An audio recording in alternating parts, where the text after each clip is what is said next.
इस्लाम ने बेटी का हिस्सा आधा रखा है, बेटे का हिस्सा डबल रखा है। लेकिन मैंने ये जुमला बोला है कि अगर गौर से देखा जाए तो बेटी का हिस्सा ज्यादा है। क्यों भला? इसलिए कि बेटी का हिस्सा तो रखा गया है, पर बेटी के जिम्मे हक कोई नहीं रखा गया। बेटी जब तक बेटी होगी तब तक बाप की जिम्मेदारी है, और जब वो बीवी होगी फिर वो शौहर की जिम्मेदारी है, और जब वो माँ होगी फिर वो बेटों की जिम्मेदारी है। उसकी जिम्मे कोई चीज नहीं लगाई गई। इस पर जरूर तवज्जो करनी है आप हजरात। औरत के जिम्मे कोई चीज देखे ना, नान नफका शरीयत में खामद की जिम्मेदारी है। रहने को मकान देगा, पहनने को कपड़ा देगा, औरत की जरूरियात का ख्याल रखेगा। ड्यूटी किसकी? खामद की। और जब उससे कबल वो अपने बाप के घर में थी तो ड्यूटी किसकी थी?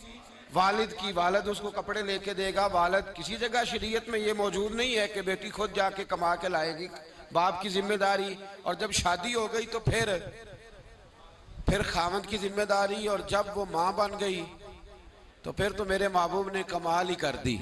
फरमाया बेटा जब जन्नत ढूंढने निकलेगा तो उसे मिले ही माँ के कदमों के नीचे। तो बात ही खत्म हो गई। फिर वो जिम्मेदारी।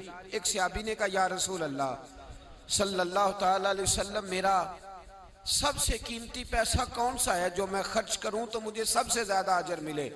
तो महबूब ने फरमाया जो तो अपने माँ बाप पे खर्च करेगा अल्लाह उसका अजर तुझे सबसे ज्यादा अता फरमाएगा।